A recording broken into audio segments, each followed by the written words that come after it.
Melanjutkan kisah Tanah Warisan karya S.H. Mintarja dalam episode Kemenangan Pun Diraih.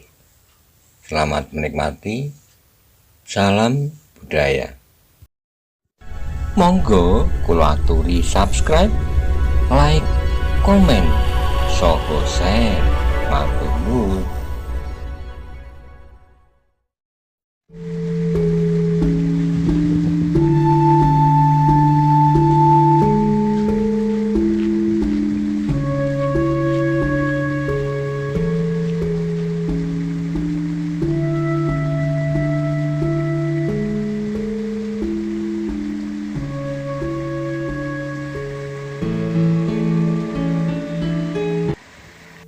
Temunggul ternyata memiliki kelincahan yang cukup. Ia tidak melawan lawannya yang berkuda seorang diri. Dengan tangkasnya mereka melompat-lompat berputaran, supaya lawannya menjadi bingung dan kadang-kadang kehilangan pengamatan. Dalam keadaan demikian, lawannya selalu membawa kudanya berlari beberapa langkah menjauh, kemudian berputar dan menyerang dengan dahsyatnya. Pedangnya terayun-ayun menyambar lawan-lawannya. Anak-anak muda yang lain pun telah melibatkan diri di dalam perlawanan itu. Suelo ternyata gigih juga, apalagi pengawal-pengawal yang lebih tua daripadanya. Orang-orang Panembahan Sekar Jagad itu ternyata telah masuk ke dalam suatu perangkap yang ketat. Sulitlah bagi mereka untuk dapat keluar lagi dari halaman itu. Dengan dada berdebar-debar, mereka melihat wajah-wajah anak Candisari yang telah menjadi merah membara. Selama ini mereka telah menekan diri, menahan setiap niat untuk melakukan perlawanan. Kini dada mereka serasa meledak ketika keringat telah menetes dari kening dan membasahi hulu-hulu senjata. Maka lenyaplah segala keraguan-raguan. Dengan demikian, maka perkelahian di antara mereka itu pun menjadi semakin lama semakin cepat. Kedua belah pihak telah terbakar oleh kemarahan yang menyala di dalam dada masing-masing. Yang setiap saat menumbuhkan pertanyaan adalah Bramanti. Ki Demang yang berdiri kebingungan di tangga pendopo sekilas melihat betapa Bramanti mampu mengimbangi lawannya yang bernama Sapu Angin itu. Bahkan sekali-kali Ki Demang menahan napas, sama sekali tidak terduga-duga bahwa Bramanti mampu berkelahi sedahsyat itu. Pedang pendeknya menyambar-nyambar seperti burung sikatan, cepat dan berbahaya, mengarah ke segenap bagian tubuh lawannya. Sapu Angin adalah seorang yang menyimpan pengalaman cukup di dalam dirinya. Namun melawan Bramanti yang menyebut dirinya Putut Sabuk Tampar, terasa bahwa ia masih harus berbuat banyak sekali pertimbangan-pertimbangan. Ternyata ia tidak dapat berkelahi sambil tertawa-tawa seperti yang sering dilakukannya. Kemudian berteriak-teriak didesaknya lawannya sampai ke dalam suatu keadaan yang paling sulit. Dengan darah yang dingin ia selalu membunuh lawannya pada saat lawannya sudah tidak mampu melawan lagi. Perlahan-lahan diunjamkannya ujung pedangnya di dada atau di leher lawannya itu. Bahkan kadang-kadang dibiarkannya lawannya tidak segera mati. Tapi kali ini yang dihadapi agaknya lain dari yang pernah terjadi. Ia sama sekali tidak sempat tertawa dan apalagi berteriak-teriak. Bahkan setiap usahanya untuk menguasai lawannya selalu tidak berhasil. Sapu Angin menggeram. Dikerahkannya segenap kemampuan yang ada padanya. Suatu hal yang jarang-jarang dilakukannya. Tetapi Putut Sabuk Tampar itu benar-benar seorang anak muda yang tangguh. Pedang pendeknya melibas lawannya dari segala arah. sehingga pedang itu seakan-akan telah berubah menjadi puluhan mata pedang yang terbang di sekitarnya. Bukan saja sapu angin yang menjadi keheranan dan bahkan kecemasan menghadapi lawannya, namun yang lain pun mengalami tekanan yang serasa menjadi berat. Wontogeni yang meskipun masih di atas punggung kuda, namun ia seolah-olah telah terkurung dalam satu lingkaran yang sempit. Semakin lama kudanya bahkan menjadi semakin liar dan sulit dikendalikan. Meskipun demikian, agaknya kebiasaan yang kasar dan liar dari orang-orang Panembahan Sekar Jagad itu mempunyai pengaruh juga di dalam perkelahian itu. Perlakuan yang tidak terduga-duga kadang-kadang membuat anak-anak muda Candisari menjadi ngeri. Ketika perkelahian itu berlangsung semakin seru, maka mulailah senjata-senjata mereka bersentuhan. Tidak saja senjata membentur senjata, tetapi kadang-kadang terdengar juga keluhan tertahan. Anak-anak muda Candisari yang belum berpengalaman itu menjadi bingung ketika mereka melihat kawan mereka mulai dibasahi oleh darah. Dada mereka berguncang ketika mereka mendengar seorang kawannya yang lain justru memekik tinggi. Pedang seorang pengikut Panembahan Sekar Jagad telah menyambar pundaknya. Tertatih-tatih ia terdorong surut. Hampir saja justru kuda lawannya menginjaknya apabila ia tidak segera ditarik oleh kawannya. Namun dalam pada itu orang berkuda itu sempat sekali menggoreskan pedangnya. Anak muda yang sedang menolong melepaskan kawannya dari injakan kuda itu mengaduh pula. Punggungnya telah tergores oleh pedang lawannya dan membuat luka yang panjang. Darahnya segera mengalir menitik membasahi tanah-tanah kelahiran. Namun ternyata hal itu telah mempengaruhi keberanian anak-anak Candisari. Pada dasarnya orang-orang Panembahan Sekar Jagad telah merupakan hantu bagi mereka. Kini mereka melihat beberapa orang kawan-kawan mereka itu terluka.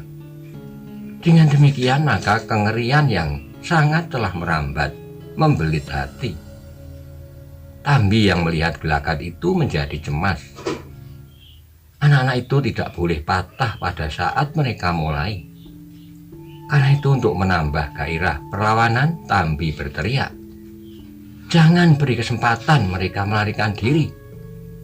Tetapi terdengar salah seorang dari mereka menjawab, "Lihat, korban telah berjatuhan di kalangan kalian. Apakah kalian masih dapat berteriak dan mengatakan bahwa kami akan melarikan diri?" Tambi menggeram, ia menyerang lebih dahsyat lagi. Karena itu maka perkelahian pun menjadi semakin lama semakin cepat.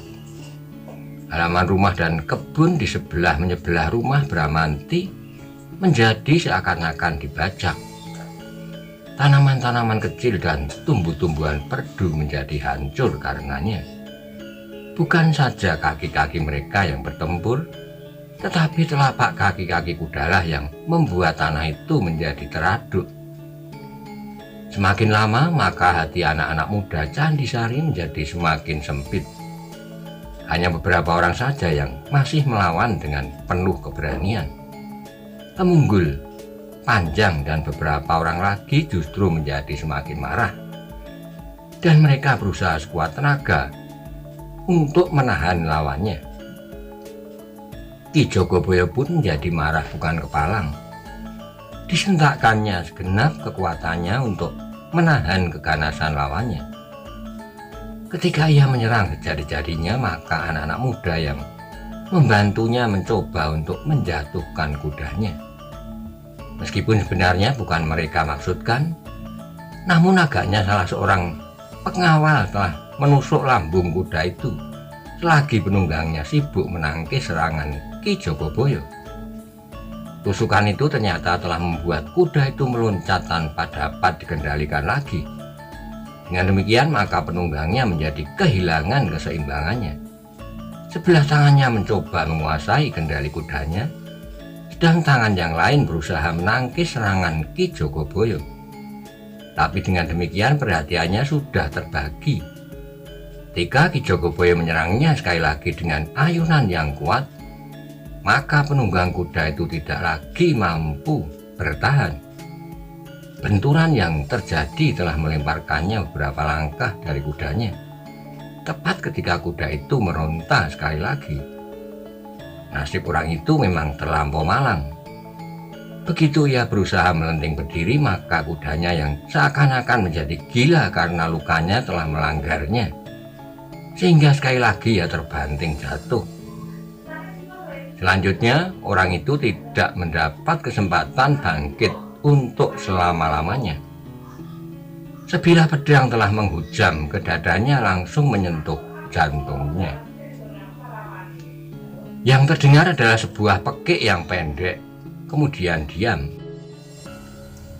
Wondogeni dan sapu angin yang mendengar pekik itu masih sempat melihat salah seorang anak buahnya menggeliat.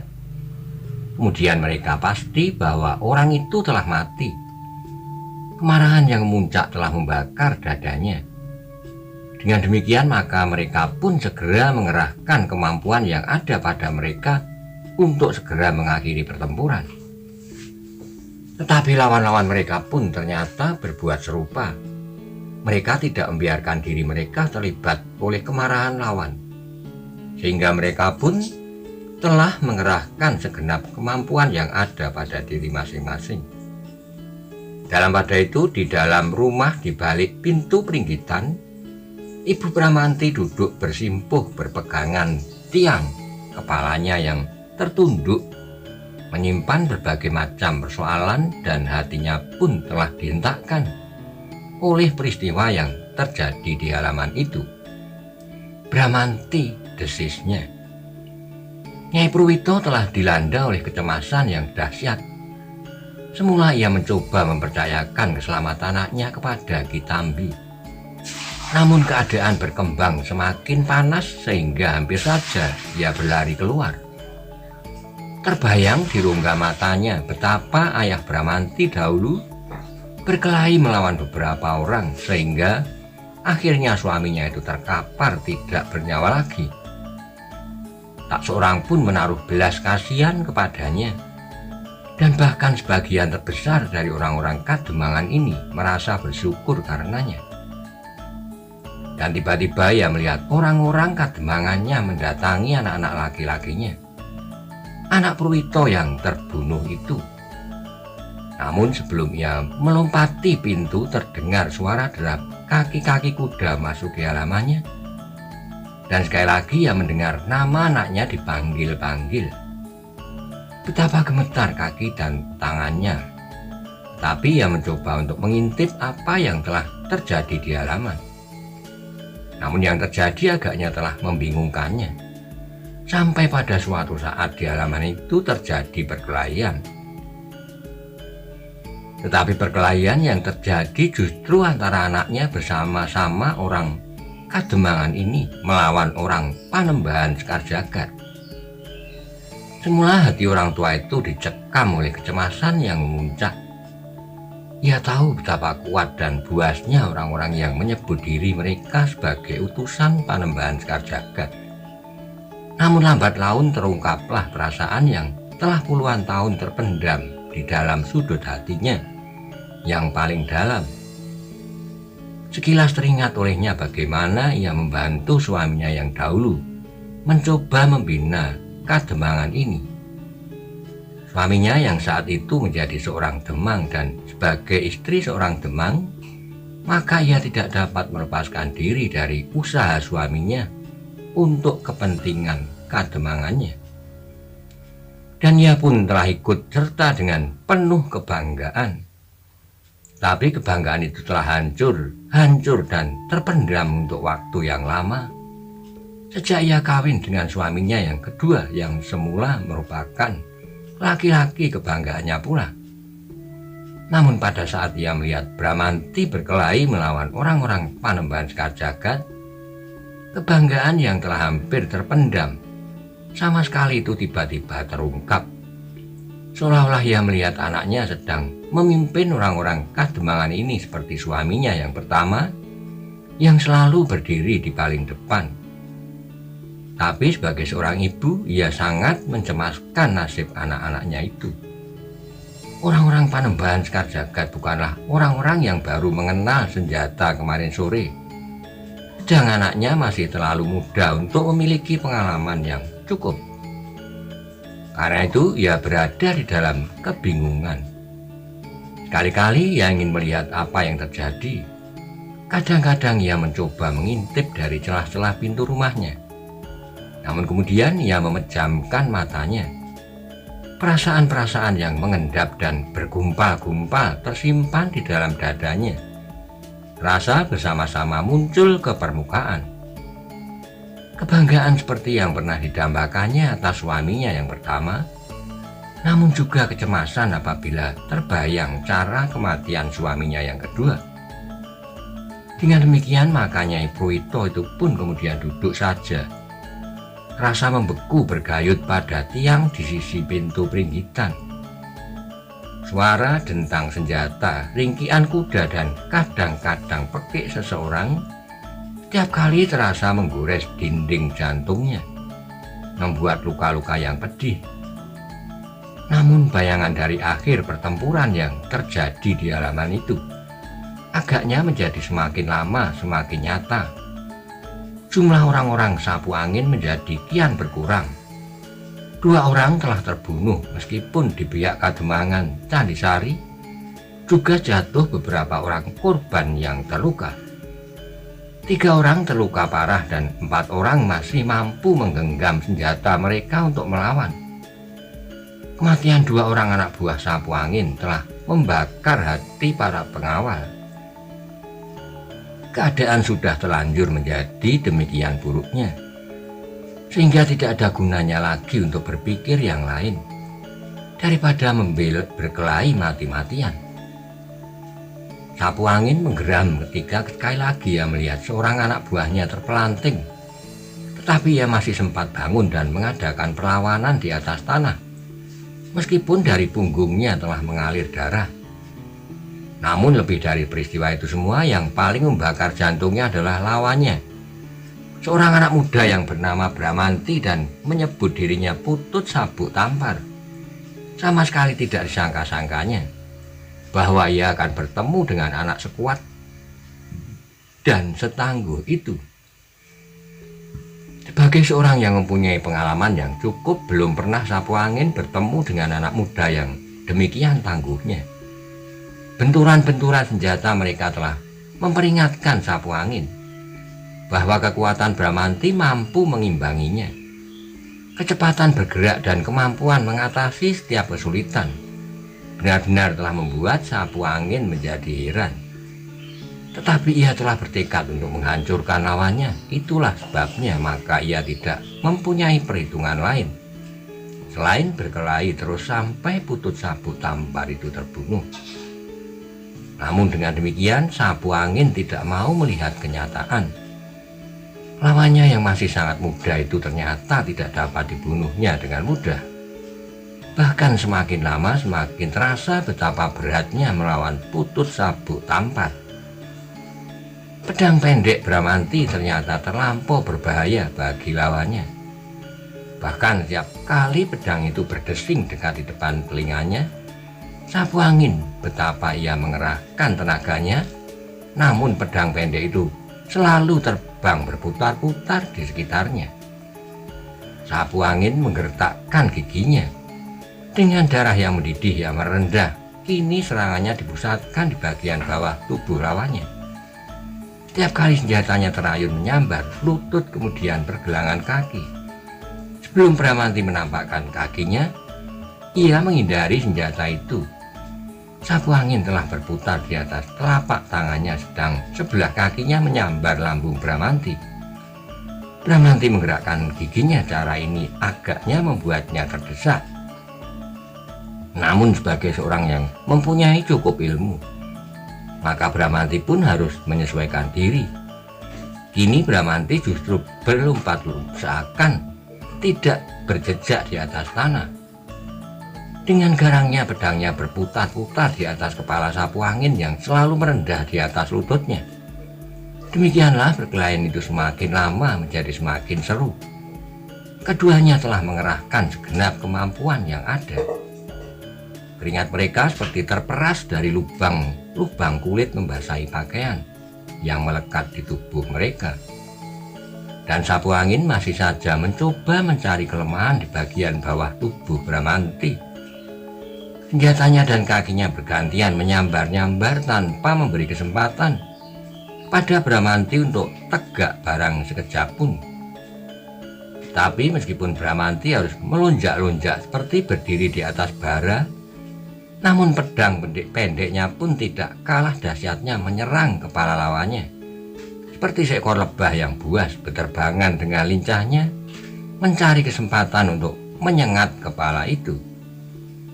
Di bagian lain dari perkelahian itu pun menjadi semakin nyata bahwa anak-anak Kademangan Candisari akan segera menguasai keadaan. Lawan mereka menjadi semakin sedikit. Tiba-tiba perkelahian itu seolah-olah terhenti ketika mereka mendengar sapu angin mengumpat keras-keras. Sekali ia berteriak, kemudian wajahnya menjadi tegang. Matanya seakan-akan melompat dari pelupuknya, sedang tubuhnya menjadi gemetar. Mereka terperanjat ketika mereka melihat dari sela-sela jari tangan sapu angin yang menekan dadanya, meleleh darahnya yang merah. Semerah matanya yang memancarkan kemarahan tiada taranya. "Setan kau! Suaranya terputus-putus. "Jangan lari, aku cincang kau sampai lumat." Di hadapan sapu angin beberapa langkah daripadanya, Bramanti berdiri seolah-olah membeku. Di tangannya tergenggam pedang pendeknya yang telah diwarnai oleh darah. Sapu angin terhuyung-huyung maju selangkah, tetapi darah yang meleleh di sela-sela jari tangannya menjadi semakin banyak. Akhirnya tubuhnya pun roboh menelungkup di atas tanah. Tetapi sapu angin masih mencoba mengangkat wajahnya. Dengan senjata yang masih digenggamnya erat-erat, ia menggeram, "Kubunuh kau, anak iblis, kubunuh kau." Dan kepala itu pun segera terkulai lemah. Ketika kepala itu sekali lagi bergerak, maka terputuslah napas sapu angin yang terakhir. Kematian sapu angin ternyata telah mengejutkan setiap orang di dalam pertempuran itu. Baik orang-orang Kademangan Candisari maupun orang-orang Panembahan Sekar Jagad yang masih hidup. Namun sekali lagi mereka terpukul oleh mata pedang Bramanti yang kemerah-merahan. 2 ekor kuda yang membawa untuk geni dan seorang kawannya telah menyelinap keluar dari regol dan berlari kencang seperti dikejar hantu. Derap kaki-kaki kuda itu seolah-olah telah menggema memenuhi perdukuhan.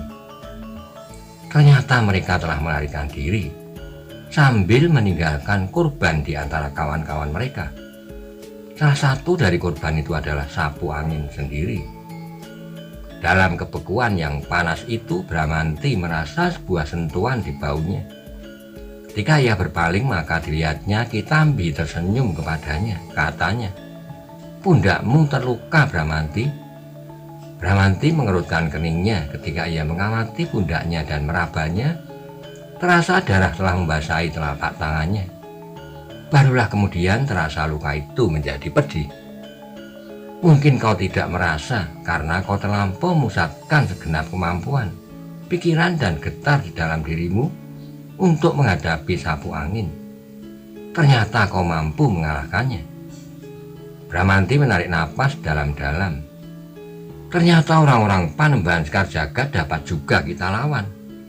Meskipun kita harus minta bantuan dari Resi Panji Sekar dengan meminjam seorang pututnya yang bernama Sabuk Tampar.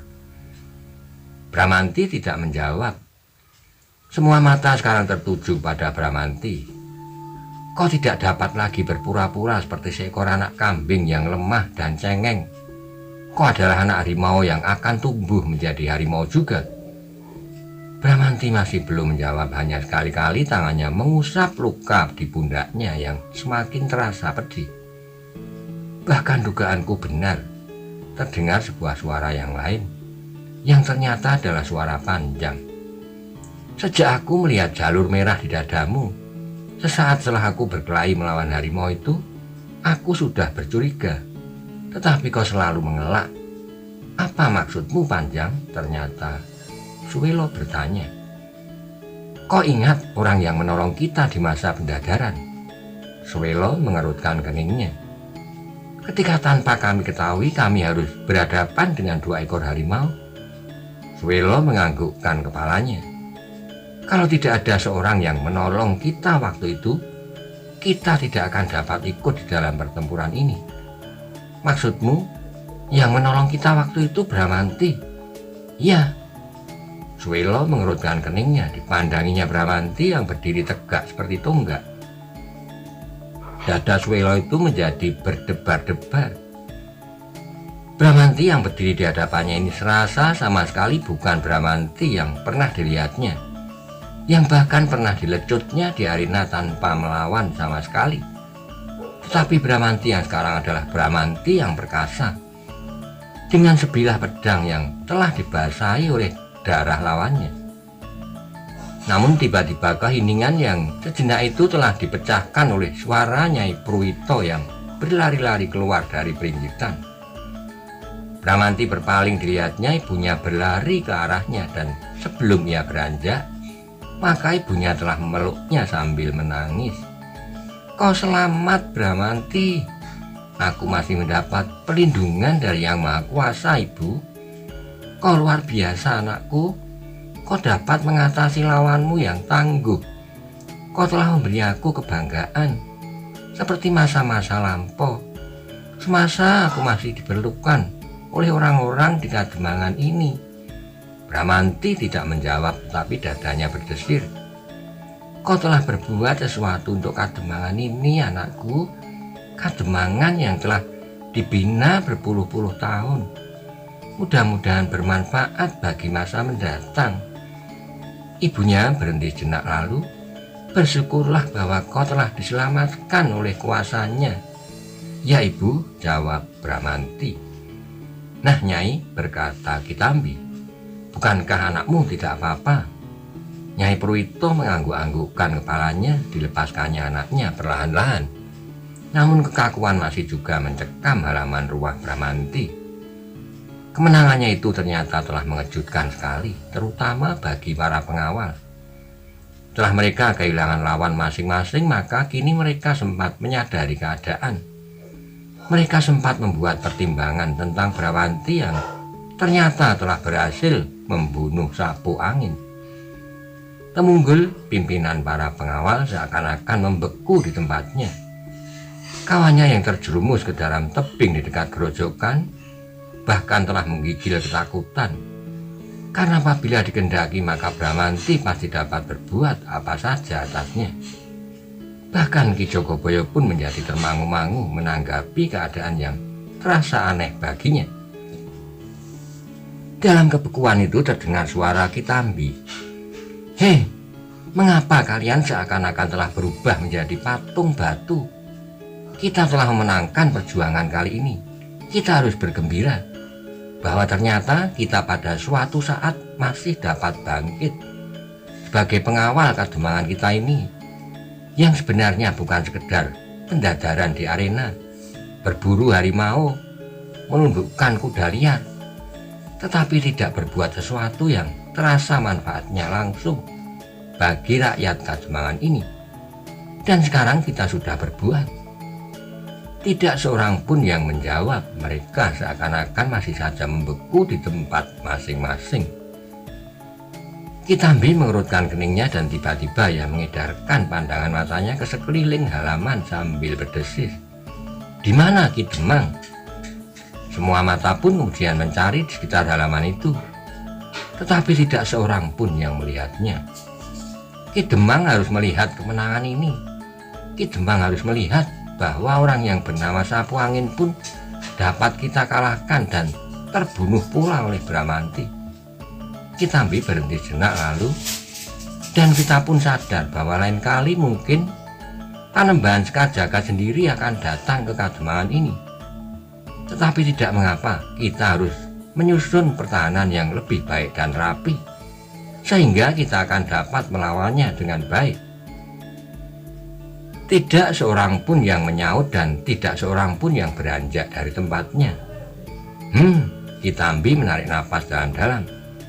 Kalian masih terpesona melihat kemampuan Bramanti yang menyebut dirinya Putut Sabuk Tampar. Jangan cemas, ia tidak akan berbuat apapun meski kalian mengetahui bahwa Bramanti benarnya bukan anak kambing yang cengeng, tetapi ia adalah seekor harimau yang garang. Wajah-wajah para pengawal pun menjadi tegang, apalagi Temunggul. Aku menjamin bahwa Putut Sabuk Tampar tidak akan berbuat apapun atas kalian, sambung Kitambi. Bukankah kalian kini menjadi cemas bahwa Putut ini akan melepaskan sakit hatinya atas perlakuan kalian? Atau bahkan kalian mencemaskannya bahwa ia akan membalas dendam atas kematian ayahnya? Tidak, aku tidak yakin. Ketika Kitambi mandang wajah Bramanti, anak itu menundukkan kepalanya. Bahwa ia telah berpura-pura selama ini adalah suatu usaha daripadanya untuk menjauhkan segala prasangka buruk tentang pembalasan dendam itu. Kalau ia mau, maka semua sudah terjadi. Bukan sekedar menjerumuskan seseorang dari atas tebing gerojokan. Itu adalah pekerjaan anak-anak, sedangkan orang yang bernama Sapu Angin pun dapat dikalahkannya. Kitambi berhenti sejenak lalu, "Nah, apakah kalian menyadarinya?" Perlahan Kitambi melihat beberapa kepala mengangguk-angguk. Ki Jogoboyo yang mendengarkan kata-kata Kitambi itu dengan mulut ternganga, tiba-tiba melangkah mendekati Bramanti sambil berkata, "Aku minta maaf, Bramanti." Bramanti menarik napasnya, jawabnya, "Kita sama-sama bersalah, Ki Jogoboyo. Karena itu, marilah sama-sama kita lupakan. Terima kasih, kau memang anak yang baik, jauh berbeda dengan ayahmu dahulu." Dai Bramanti berkerut, tetapi ia tahu bahwa Ki Jogoboyo adalah seorang yang berhati terbuka.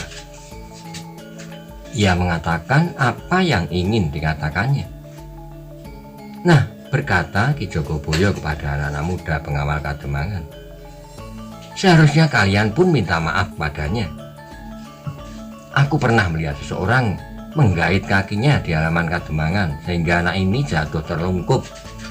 Kemudian di arena seseorang dengan sombongnya melecutnya, meskipun anak itu tidak melawan. Yang terakhir adalah apa yang baru saja kita lakukan.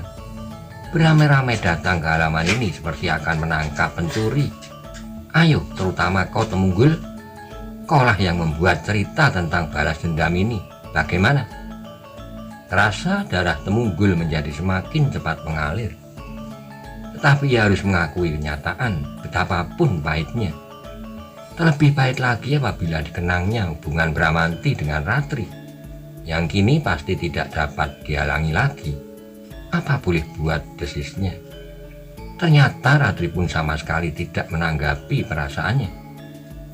Dengan langkah yang berat, Temunggul maju mendekati Bramanti.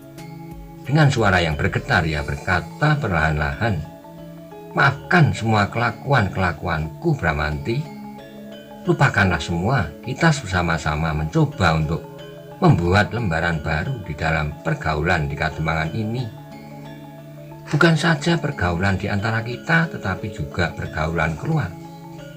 Kita harus berusaha bahwa tidak ada orang lain yang dapat mengganggu dengan cara apapun." Temunggul mengangguk-anggukkan kepalanya. "Ya, aku sependapat. Pengalaman hari ini adalah cambuk untuk mendorong kebangkitan kita bersama. Kita harus bangun dan berkuasa di rumah kita sendiri." Sekali lagi Temunggul mengangguk. "Baiklah," jawabnya, "aku bersedia." "Nah," berkata Kitambi kemudian, "kita akan menyampaikannya kepada Ki Demang. Kita harus mencarinya. Mudah-mudahan ia tidak diterkam oleh Wondogeni yang sedang melarikan diri." "Baik, Kitambi," jawab Bramanti. "Tetapi aku akan membersihkan halaman rumah ini. Kita masih harus mengubur mayat-mayat ini dan mengobati setiap luka, juga lukaku sendiri."